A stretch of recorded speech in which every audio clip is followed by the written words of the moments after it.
दोस्तों हमारे चैनल दर्पण ज्ञान सागर में आप सभी का स्वागत है।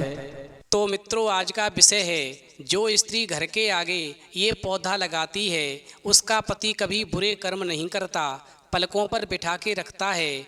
हर स्त्री यही चाहती है कि उसका रिश्ता इतना मजबूत हो कि एक दूसरे के विश्वास में हमेशा बंधा रहे, विश्वास की डोरी कभी ना टूटे, जन्मों जन्मों तक वो एक दूसरे के बंधन में बंधे रहें। हर स्त्री जब अपने माँ बाप को छोड़ कर के अपना नया संसार बसाने के लिए आती है तो उसके जीवन के बड़े अरमान होते हैं कि वो अपने जीवन साथी के साथ में सुखपूर्वक जीवन बिताए, उसका जीवन साथी उसकी कदर करे, उसकी भावनाओं को समझे, उसे इतनी स्वतंत्रता दे कि वो अपने विचारों को स्वतंत्र रूप से उसके सामने रख सके। मित्रों, एक बार माता पार्वती भगवान शिव से कहती हैं, प्रभु मैंने कई बार पृथ्वी लोक पर देखा है कि कुछ लोग स्त्रियों की कदर नहीं करते, उनके जीवन को नरक बना देते हैं, डरा धमका कर रखते हैं, उन्हें जीने की स्वतंत्रता नहीं देते, घर में कलह करते रहते हैं। क्या प्रभु ऐसा कोई उपाय नहीं है जिससे पति पत्नी के बीच में रिश्ते मजबूत हों और पति हमेशा पत्नी को अपनी पलकों पर बिठाकर रखे, उसकी भावनाओं की कदर करे, उसकी भावनाओं को समझे, उसके अरमानों को पूरा करे, घर में कलह न होने दे। फिर भगवान शिव कहते हैं, पार्वती तुम्हारा प्रश्न बहुत ही महत्वपूर्ण और ज्ञानवर्धक है, इसलिए मैं तुम्हें तुम्हारे प्रश्न का उत्तर एक छोटी सी कहानी के माध्यम से देता हूँ। इसलिए मैं तुम्हें जब तक कहानी सुनाऊँ तुम कहानी को पूरा और मन से सुनना, क्योंकि आधी अधूरी कहानी सुनने से हमेशा आधा अधूरा ही ज्ञान प्राप्त होता है जो जीवन में कभी काम नहीं आता। फिर माता पार्वती कहती हैं, प्रभु आप जब तक कहानी सुनाएंगे मैं कहानी को पूरा और मन से सुनूंगी, आप कहानी प्रारंभ कीजिए। तो मित्रों, कहानी शुरू करने से पहले मेरा आप सभी से अनुरोध है कि आप हमारी कहानी में खो जाएं। उससे पहले हमारे चैनल को सब्सक्राइब करके बेल आइकन अवश्य दबा लें, जिससे हमारी हर वीडियो का नोटिफिकेशन सबसे पहले आप तक पहुंच सके और आप हमारी हर वीडियो से प्राप्त ज्ञान का अपने जीवन में लाभ उठा सकें। तो आइए कहानी शुरू करते हैं। भगवान शिव कहते हैं, पार्वती एक बार की बात है, एक राजा को शिकार का बहुत शौक था। एक दिन वो शिकार खेलने जंगल में गया। वहाँ उसको एक बहुत दुखी बुढ़िया मिली, वो भूख से मरी जा रही थी। उस राजकुमार के पास उसको देने के लिए उस समय पैसे तो नहीं थे, पर उसके पास में काफ़ी सारा खाना था जो वो अपने महल से रास्ते में खाने के लिए लाया था। फिर राजा ने अपने नौकरों को बुलाया और उनको उस बुढ़िया को जो कुछ भी वो अपने साथ खाना लेकर आया था वो सब उसको देने के लिए कहा। फिर बुढ़िया ने खूब पेट भरकर खाना खाया पिया और खाने पीने के बाद में राजकुमार को बहुत धन्यवाद दिया। फिर वो बुढ़िया आगे कहने लगी कि हे राजकुमार, तुमने मुझे पेट भरकर खाना खिलाया है, मैं तुम्हें बदले में कुछ भी नहीं दे सकती, क्योंकि मेरे पास में कुछ भी नहीं है, मगर हाँ मेरे पास में 3 संतरे हैं। भगवान शिव कहते हैं, पार्वती इस प्रकार उस बुढ़िया के पास में जो 3 संतरे थे वो उसने राजकुमार को दिए और उससे कहा कि वो किसी भी हालत में उनको न खोले और जब भी खोले तो किसी पानी की जगह के पास ही खोले और लंबा लंबा खोले, न कि चौड़ाई में खोले। वहीं राजकुमार ने बुढ़िया से वो 3 संतरे ले लिए और बुढ़िया को धन्यवाद दिया और फिर अपने रास्ते पर चल पड़ा। वहीं कुछ दूर जाने पर राजकुमार को लगा कि उसको एक संतरा खोलकर देखना चाहिए कि उसमें क्या है, पर वो ये भूल गया कि बुढ़िया ने उसको वो संतरा पानी के पास में खोलने के लिए कहा था। फिर जैसे ही राजकुमार ने पहला संतरा खोला तो उसमें एक बहुत सुंदर लड़की निकली। संतरे में से निकलते ही उसने पीने के लिए पानी मांगा। उसने कहा कि अगर उसको पीने के लिए पानी नहीं मिला तो वो मर जाएगी। अब उस राजकुमार के पास में पानी तो था नहीं, सो वो उसको पानी नहीं दे सका, इसलिए वो बेचारी लड़की मर गई। वहीं राजकुमार को उसके मरने का बहुत दुख हुआ, पर क्योंकि उसके पास में अभी 2 संतरे और बचे थे, इसलिए वो इस लड़की की मौत को झेल गया और वो अपनी यात्रा पर आगे बढ़ गया। आगे चलकर उसने एक संतरा और खोला। इस बार भी वो ये भूल गया कि उसको ये संतरा पानी के पास खोलना था। उसने जैसे ही दूसरा संतरा खोला उसमें से भी एक पहले से भी सुंदर लड़की निकली। बाहर निकलते ही उसने भी राजकुमार से पानी मांगा। पर राजकुमार के पास पहले की तरह से पानी नहीं था और इस तरह बिना पानी के पहले की तरह से ये दूसरी लड़की भी मर गई। अब की बार राजकुमार को बहुत दुख हुआ, पर फिर भी वो अपनी यात्रा पर आगे चल दिया। पर अब की बार उसको तीसरा संतरा बिना पानी की जगह के खोलने की हिम्मत नहीं हुई कि कहीं ऐसा न हो कि इसमें से भी कोई लड़की निकले और वो बिना पानी के मर जाए। पर उसको ये जानने की बहुत ज़्यादा इच्छा थी कि इस तीसरे संतरे में क्या हो सकता है। और फिर राजकुमार ने पानी ढूंढना शुरू किया ताकि पानी के पास में वो तीसरा संतरा खोल करके देख सके कि उसमें क्या निकलता है। वहीं पानी मिलने पर राजकुमार ने तीसरा संतरा खोल दिया। फिर उसमें से भी एक लड़की निकली जो पहले वाली दोनों लड़कियों से कहीं ज़्यादा सुंदर थी। उसने भी निकलते ही पानी मांगा। इस बार राजकुमार के पास में पानी था, सो उसने तुरंत ही उस लड़की को पानी पिला दिया। पर क्योंकि वो लड़की बहुत ही पतली और नाजुक सी थी, राजकुमार उसको अपने साथ अपनी यात्रा पर आगे नहीं ले जा सकता था, सो उसने महल लौटने का विचार किया। वहीं राजकुमार ने लड़की से पास के एक पेड़ पर चढ़ जाने के लिए कहा और खुद उसके लिए एक गाड़ी लाने के लिए निकल गया। सो वो लड़की तो पेड़ पर चढ़ गई और राजकुमार वहाँ से अपने महल चला गया। वहीं कुछ देर के बाद में एक राक्षसी जो बहुत ही ज़्यादा बदसूरत थी अपने मालिक के लिए वहाँ पानी भरने आई। उसने पानी में झांका तो पानी बहुत साफ और शांत था। उस पानी में उसको उस सुंदर लड़की की जो पेड़ पर बैठी थी परछाई दिखाई दी। वहीं उस राक्षसी को लगा कि वो जो चेहरा उस पानी में देख रही थी वो उसी का चेहरा था। सो वो एकदम से कहने लगी, अरे तुम तो इतनी सुंदर हो, फिर तुम किसी का पानी क्यों भरती हो? तोड़ दो इस घड़े को। और फिर ऐसा कहकर राक्षसी ने उस घड़े को जमीन पर मार करके तोड़ दिया।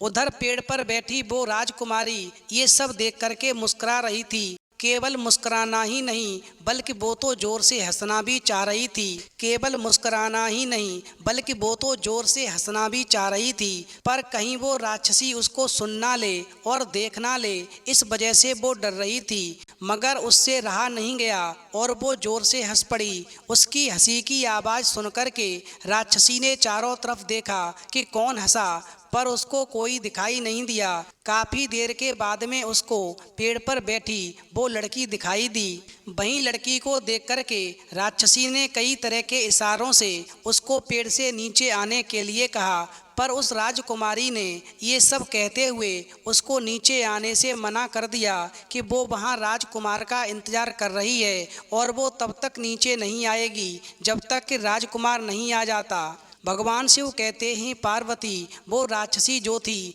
एक जादूगरनी भी थी। उसने उस लड़की को फिर से नीचे आने की जिद की और कहा, आओ तुम नीचे आ जाओ ताकि मैं कम से कम तुम्हारा मुंह तो साफ कर दूं। वहीं उसने इतनी जिद की कि वो राजकुमारी जो थी पेड़ से नीचे उतरकर आ गई। उसके नीचे उतरते ही उस राक्षसी ने उसको पकड़ लिया और उसका मुंह और सिर धोने का बहाना करने लगी। वहीं राजकुमारी से राक्षसी ने बहुत सारे सवाल भी पूछे। उस लड़की ने उसके सब सवालों के सही सही जवाब दे दिए। वहीं जब उस जादूगरनी को सब कुछ मालूम पड़ गया तो उसने अपने पास से एक पिन निकाली और उस लड़की के सिर में घुसा दी। वहीं जैसे ही उसने वो पिन लड़की के सिर में घुसाई उसी समय वो राजकुमारी जो थी एक फाख्ता बन गई और उड़ गई। उसके बाद में वो राक्षसी उस लड़की की जगह उस पेड़ पर जाकर बैठ गई और राजकुमार का इंतजार करने लगी। वहीं थोड़ी देर के बाद ही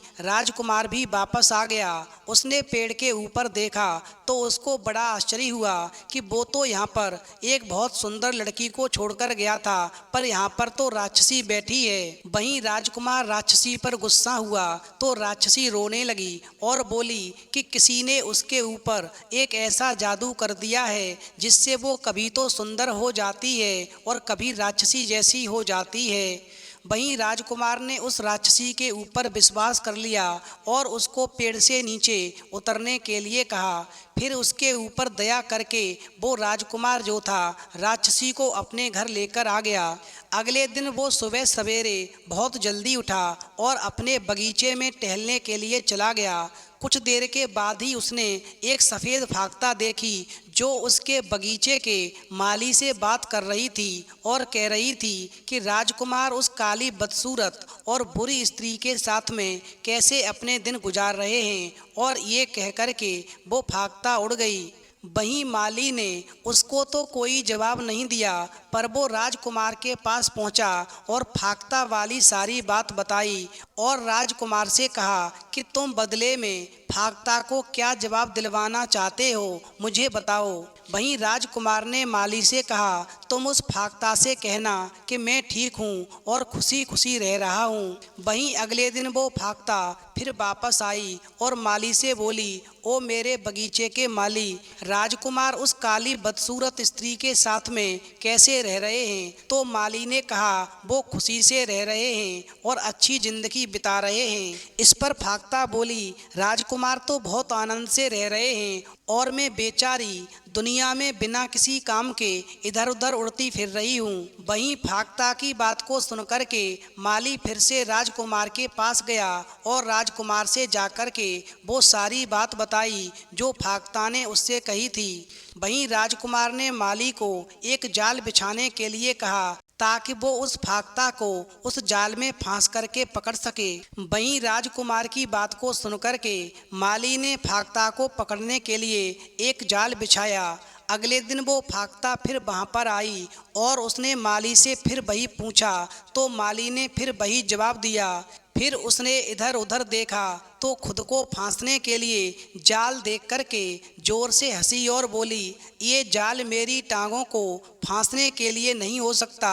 और ये कह कर के वो वहाँ से उड़ गई। भगवान शिव कहते ही पार्वती माली फिर राजकुमार के पास गया और फाख्ता ने जो कहा था वो उससे जाकर कह दिया। अब की बार राजकुमार ने उसको पकड़ने के लिए चांदी के तारों का जाल बिछवाया। सो माली ने उसको पकड़ने के लिए इस बार चांदी के तारों का जाल बिछाया। अगले दिन वो फाख्ता फिर आई और उसने माली से फिर वही कहा जो वो पहले से कहती चली आ रही थी, और माली ने भी उसको वही जवाब दिया जो राजकुमार उससे कहलवाता चला आ रहा था। फिर वो चांदी के तारों का जाल देखकर बोली, हा हा हा, ये चांदी के तारों का जाल मुझे पकड़ने के लिए नहीं हो सकता।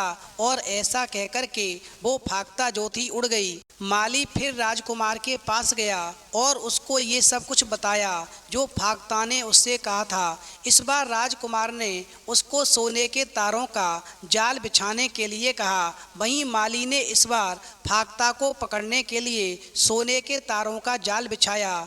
वहीं अगले दिन फाख्ता फिर आई और उसने माली से फिर वही कहा जो पहले से कहती चली आ रही थी, और माली ने भी उसको वही जवाब दिया जो राजकुमार उससे कहलवाता चला आ रहा था। फिर वो सोने के तारों का जाल देखकर बोली, हा हा हा, ये सोने के तारों का जाल मुझे पकड़ने के लिए नहीं हो सकता। और ऐसा कहकर के वो फाख्ता जो थी फिर से उड़ गई। माली फिर राजकुमार के पास गया और उसको वो सब कुछ बताया जो फाख्ता ने उससे कहा था। इस बार राजकुमार ने उसको हीरों का जाल बिछाने के लिए कहा। माली ने इस बार हीरों का जाल बिछाया। अगले दिन वो फाख्ता फिर आई, पर अब की बार उसने इधर उधर नहीं देखा और उस जाल में आकर फंस गई और बोली, हे बगीचे के माली, ये जाल मुझे पकड़ने के लिए ठीक है। और इस तरह उस फाख्ता ने अपने आप को उस जाल में फंसा करके पकड़वा लिया।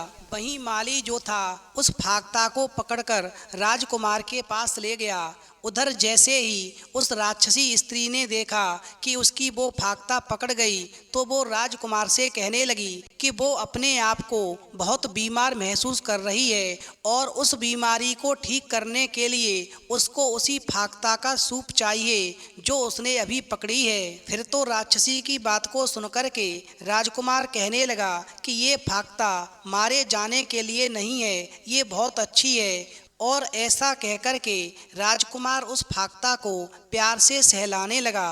वहीं राजकुमार ने जैसे ही फाख्ता के सिर पर हाथ फेरा तो उसको लगा कि उसके सिर में तो एक पिन घुसी हुई है। वहीं राजकुमार ने फाख्ता के सिर से पिन को तुरंत ही खींचकर बाहर निकाल दिया। फिर तो पिन के बाहर निकलते ही वो फाख्ता जो थी फिर से एक सुंदर लड़की में बदल गई और उसी की शक्ल में आ गई जिस शक्ल में राजकुमार उसको पेड़ पर चढ़ाकर गया था। फिर तो उस राजकुमारी को अचानक अपने सामने देख करके राजकुमार को बड़ा आश्चर्य हुआ। फिर तो राजकुमारी ने राजकुमार को उस सारी घटना के बारे में बताया जो उस राक्षसी स्त्री ने उसके साथ में किया था। वहीं सारी घटना सुनते ही राजकुमार ने उस राक्षसी स्त्री को मरवाने का हुक्म दे दिया। फिर जब उस राक्षसी को ये मालूम पड़ गया कि अब वो बचेगी नहीं तो उसने राजकुमार के ऊपर एक जादू कर दिया और वो मर गई। वहीं राक्षसी के मरने के बाद में राजकुमार ने राक्षसी की खाल का एक ढोल बनवा दिया और उसकी हड्डियों की सीढ़ियां बनवा दी जिनसे होकर के उसकी रानी अपने पलंग पर चढ़ती थी। और फिर इस प्रकार राजकुमार ने उस लड़की के साथ में शादी कर ली और दोनों खुशी खुशी रहने लगे। भगवान शिव कहते हैं पार्वती, वहीं राजकुमार और उस राजकुमारी की खुशी ज़्यादा दिन तक नहीं चल सकी और उस राक्षसी के जादू के प्रभाव से राजकुमार बुरे कर्मों में फंस गया, बुरे कर्म करने लगा, चरित्रहीन हो गया। बात बात पर राजकुमारी पर गुस्सा करने लगता था, रोजाना घर में कलह होता था, शराब पीने लगा, जुआ खेलने लगा।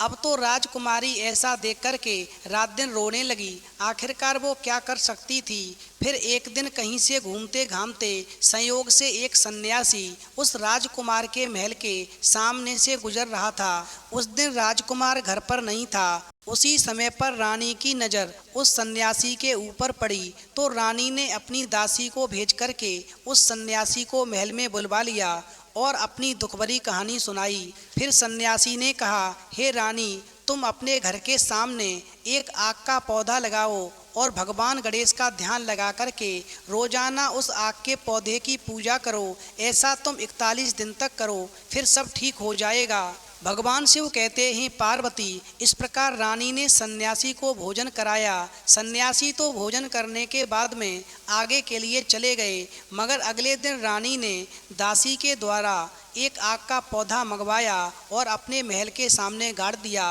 और रोजाना भगवान गणेश का ध्यान लगाकर 41 दिन तक उसकी पूजा की। वहीं आग के पौधे के प्रभाव से उस स्त्री के ऊपर भगवान गणेश की कृपा हुई और जब राजा अपने काम से निवृत्त होकर के 2 माह के बाद में महल वापस आया तो राजा का पूरा हाव भाव बदल चुका था।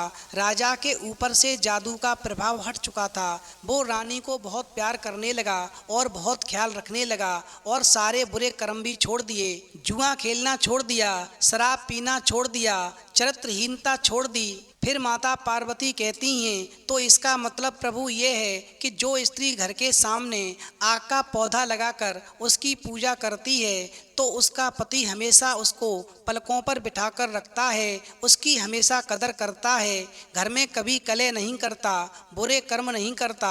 फिर भगवान शिव कहते हैं पार्वती, तुम ठीक कहती हो, ऐसा ही है। तो मित्रों, यदि आपको कहानी पसंद आई हो तो प्लीज़ आप हमारे चैनल को सब्सक्राइब करें और भगवान शिव और पार्वती के लिए एक लाइक करना न भूलें।